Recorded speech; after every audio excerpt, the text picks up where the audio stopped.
And when we moved, we knew like we didn't want to burn ourselves out again, because when we did the Burr properties, we did those renovations in 3 months. Like Darren and I are very capable. It's just what kind of life do you want to have? Like, is it going to be like a constant reno, or finding the balance in the renovation? This is the Saskatchewan Real Estate Podcast. Hello and welcome back to the Saskatchewan Real Estate Podcast, your home for all things Saskatchewan, all things real estate. Today we're thrilled to have April Justine. April is renowned for her expertise in home decor and design, sharing her passion and insights with a dedicated following on Instagram. Her nearly 25,000 followers get to experience her unique DIY style, all the while incorporating her entire family. April, thanks for coming on the Saskatchewan Real Estate Podcast. Thanks for having me. I'm excited to be here. Wonderful. So walk me through, just where did this all begin? Number one, the renovating, and then number two, the deciding to document it online. All right. So I bought, well, I don't know. I've always been a saver, and I bought my first condo out of high school. So I was 17, and I partnered with my siblings and parents, and we bought a condo instead of renting in Saskatoon. So while we were living there, I met Darren in high school. So we're high school sweethearts, and we started renovating the condo. So I guess that would be kind of the first intro into it.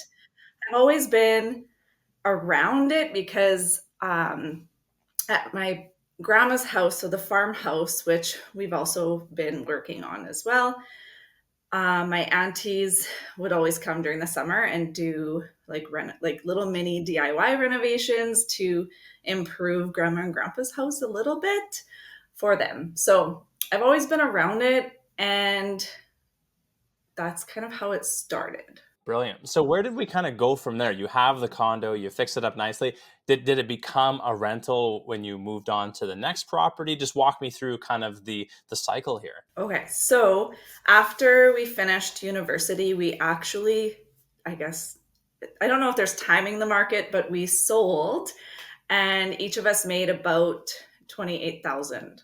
So Excellent. that was our down payment, my husband and I's down payment for our next property. And we bought a little house. It was like 780 square feet in Westview in Saskatoon. And it also needed work with like an unfinished basement. We added a bathroom. So we've always kind of traded up.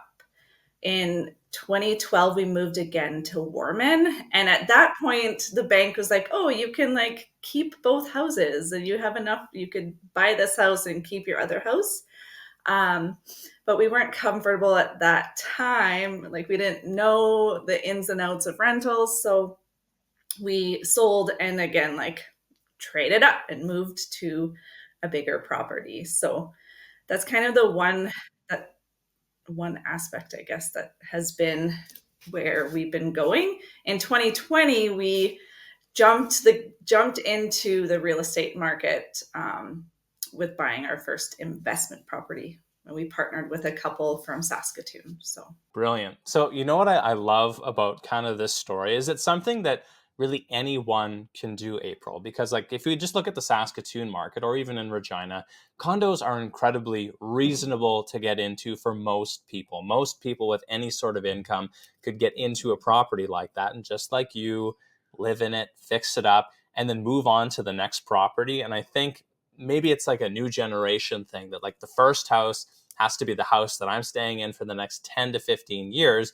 When in reality, like doing what you did, you can use those properties as nice stepping stones to get to the next property. Are you glad that you did it that way as opposed to kind of, fast forwarding and getting into that final property how you did? Or just kind of walk me through an idea on that. I'm very happy with how we've did it because I never purchased too much of a house. We've never like overextended our finances. We've always had enough to do the renovation or like live life the way that we want to live life. So I think there's that idea where you need to like buy your forever home, but I don't think, definitely in this market, you're not buying your forever home as your first home. So to trade up as you go and find places where you can add value so that you can have that equity to move up in size. Um, if we never did it that way, in 2020, we used the equity in our home to invest into rental properties. So, and we used the BRRRR strategy as well. So that is like, I'm really happy the way that we did it. Brilliant. Walk me through, when did the documenting it online start, and what was the thought process behind it? So in 2019, my parents live on the same piece of land that my grandparents raised their kids on. So my dad's parents, um, they have this farmhouse, and mom and dad's water is kind of in the basement, and no one lived in the house for, I guess, over 10 years. So it was either they needed to figure out a strategy to keep the water so that the water can get to their house, which is like, I don't know, half a block. Like it's a quick jog over. And Darren and I decided in 2019 that we would do the renovation so that we could have that house as our getaway house or cabin, the farmhouse. And in that time, I started sharing online the renovation because my dad's side, so I have 12, he has 11 brothers and sisters. So it's a big family, and I wanted to like respect how they grew up and share the process of us changing up the house. We did like the big things first, so windows, shingles, and then a little bit of inside restructuring, added a bathroom, and just like shared that online. And my family was reaching out and said, "Oh, I just love following along." And I had friends as well, and coworkers, and they said they loved that I was sharing it. So at that time, I kept sharing online and switched my account from private to public because I saw potential in the social sharing world. Um, One thing that came from that too. So because I was sharing the renovation at the farmhouse, the people we partnered with on our investment properties reached out and asked us because they saw our level and quality of work for renovating, and like what we could handle. And they asked if we'd partner with them on a renovation project or an investment project. So if I never did it, I don't think we would have purchased like a BRRRR property at all. You put it out into the universe, and the universe came back with opportunities for you. Yeah, like the power of social media is a little surreal, like very surreal. I've had so many opportunities since sharing the investment properties, but on the social side, like meeting some pretty awesome like Saskatchewan DIYers and people across Canada. It's been neat. Yeah. So, speaking of the power of social media, it looks incredibly easy when packed into a 30 or 60-second video. You have like 24 or 48 hours of work, and it's like, man, I could absolutely do this. What advice are you giving to the people who watch online and they're like, oh, I could totally tackle a bathroom renovation or a porch reno, like I saw you do, I think it was earlier this year. What are you telling those people that it's like, yeah, is it as easy as it looks online? What are the steps you're taking, and what are you telling those people? I fall also into the trap of, oh, this isn't going to take very long, but it actually does take a long time depending on your skill level. So, my advice is don't be afraid to start, but obviously start small and like build your skill repertoire before like ripping out your bathroom. Like that would be a pretty major renovation. I personally am not comfortable doing like the plumbing, electrical side of things. My husband's good at that as well. He's a trades guy, so we make a good pair on the backside of, or like behind the scenes. I share everything that he's involved in as well. But yeah, starting's the first part, and like even just like painting a room, like pick up the materials and do it. Don't be afraid to start. I always find it's not so much the skill level. It's kind of when you first start a project, there's this emotional high of like, I'm going to get this done. This is amazing. The first hour, great. And then you grind in, and then it's like hour 8 the next day. And then you're like, why did I start doing this? Why didn't I just pay someone else to do this project? Do you go through that same roller coaster of emotion, April? Or is it something where like through the whole way, you're like, this is great. I love the process through and through? No, there's definitely the highs and lows of renovating. We are currently almost getting to year 3 of this fixer upper.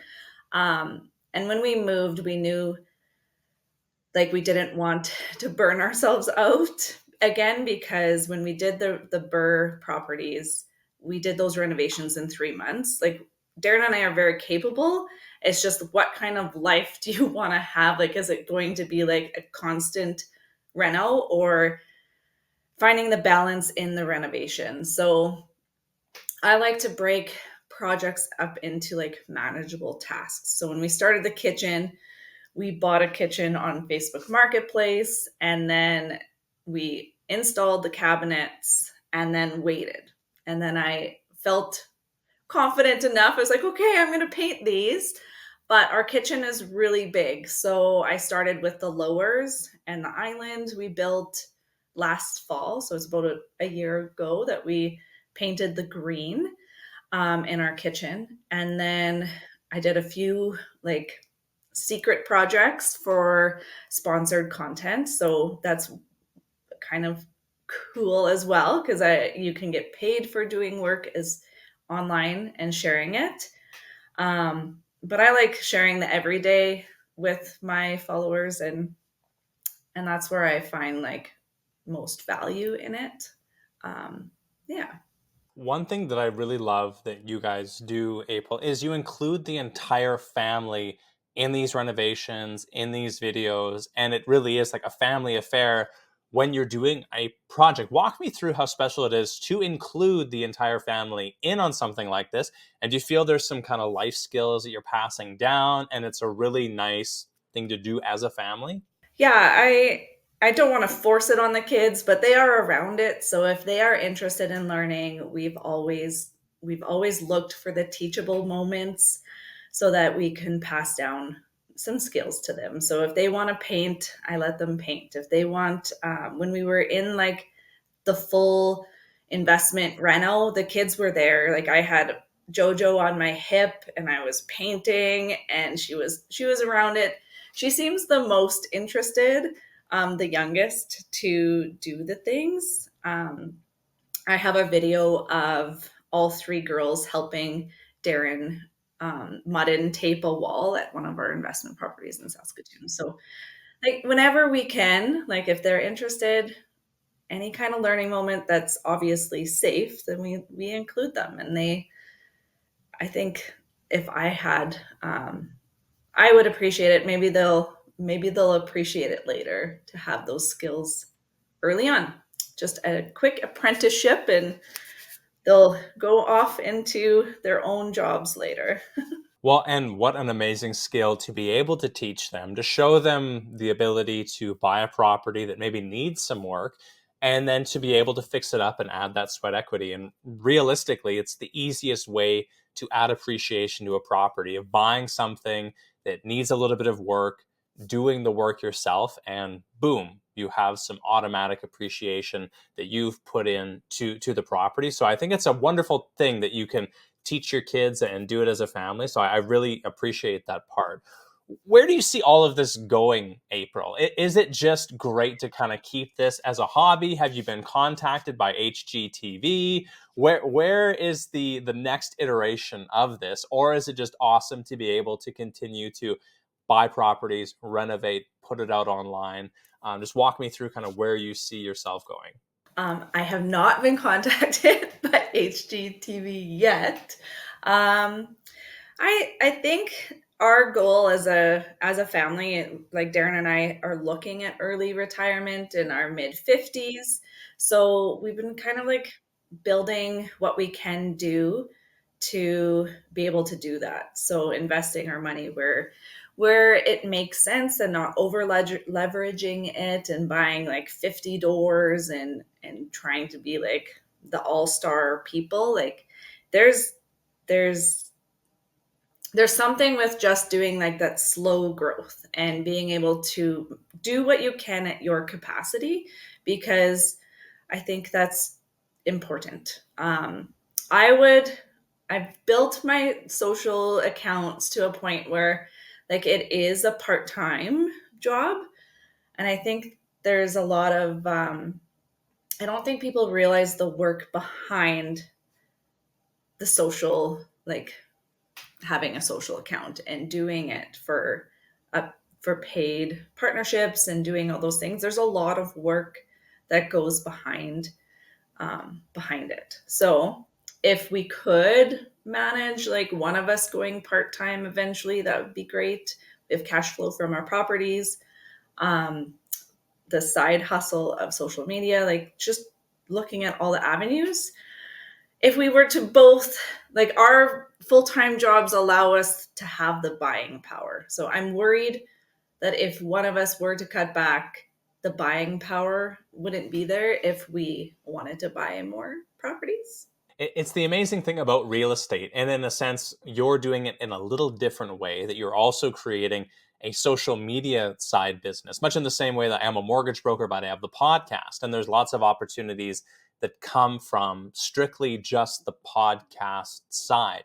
And so it is interesting to build out these different things, not knowing exactly where it's going to go, but it is giving you an opportunity to do something in the future. So sometimes you don't need to have it completely figured out, but just knowing that there is a opportunity as you move forward with this, and balancing it, of course, with time, money, and all those other great things. Yeah. We've always had like on the back burner of just moving back where we grew up, which would be living at the farmhouse, which we have, like it's livable. We could live there. But just like jumping into that and not know, the unknown is also scary. There's scary in the unknown, but I think at some point we'd consider doing that and just Here's living the H- where we here's grew the HGTV moment here. You pitch it that you're going to move back to the farmhouse. You guys are going to become homesteaders again, and this is going to be the great experiment. I got it all figured out for you. Yeah. Yeah. Well, or do some, maybe I'll just do renovation work on the side and but we'll see. I am a Very teacher full time and I have that permanent contract, which is hard to like justify giving up a permanent contract as a teacher. Like if we were to move back home, I'd have to start off with just subbing and then maybe doing the other stuff. But it's always been a thought. I don't know if it would ever come to be yet. Maybe one day. Walk us through, April. If you could go back and give yourself some advice when you were younger, what would that advice be? Advice to my younger self. I feel like I wouldn't change anything. If anything, I would say to learn more maybe about the rental side of things and the power of real estate. But I'm happy the way that we've figured it out and went along the way. Um, I would I would say probably to put myself out there a little bit more and believe more in my skill level, because at times like you don't believe in yourself, but I definitely am very capable. So I guess more having that bit of self-esteem and maybe doing a little bit more research on the rental side of things. We could have done that, but it's also scary, right? You're dealing with big money, and there's some risk to that as well. Yeah, I think there can be a danger in the real estate realm, especially, that there's this big encouragement to dive in with both feet and kind of learn as you go. And you're right, like that does come with significant risk. And I think a lot of times you do things when you're ready. So even though it would have been great if everyone would have bought a home with a basement suite when they were 17, a lot of us at 17 aren't ready to manage tenants or be responsible for repairs. And so all in good time, and kind of the universe lets you know when you're ready for different things. So it sounds like you've done everything really well. And if you can't really point to something to say, oh, I would totally not buy that property, it sounds like things have gone really well for you. Just wrap us up, April. If someone wanted to get in contact with you, they had a question about properties, starting on social media, or if there's anything that you'd like to ask the podcast community for, just to end us off with that. I'm really active on my social accounts. So if you send me a direct message on April Justine Home, I have TikTok, Instagram, and Facebook. So all three accounts, if you were to message me on, I would be able to respond fairly quickly. Yeah, I'm always open to chat real estate or social things, design. If you like, how do I paint a room or how do I install a baseboard on the wall and trim it out? So I'm always an open ear and would be willing to chat. So Wonderful. Well, thank you so much for coming on, April, and sharing your experience. You've been on my list of people to interview for a long time because I really like the content. I really like the videos you put up, the style, the inclusion of family, and the cool little projects that you work on. So highly recommend everyone go check out April on her Instagram and all those other social pipes. And thank you so much for coming on today. thanks for having me. Thanks for checking out this episode of the Saskatchewan Real Estate Podcast. Before you go, a quick reminder that I'm a fully licensed mortgage broker in Saskatchewan. If you're a first-time homebuyer, have a renewal or refinance coming up, or need assistance with advanced mortgage strategies, I am here to help. If you're looking for assistance, simply head to ronqmortgage.ca or click on the description of this podcast episode for my booking calendar. I would love to help you on your next mortgage transaction. Until next week, I'm Ron Caroni, your Saskatchewan mortgage professional. Bye for now.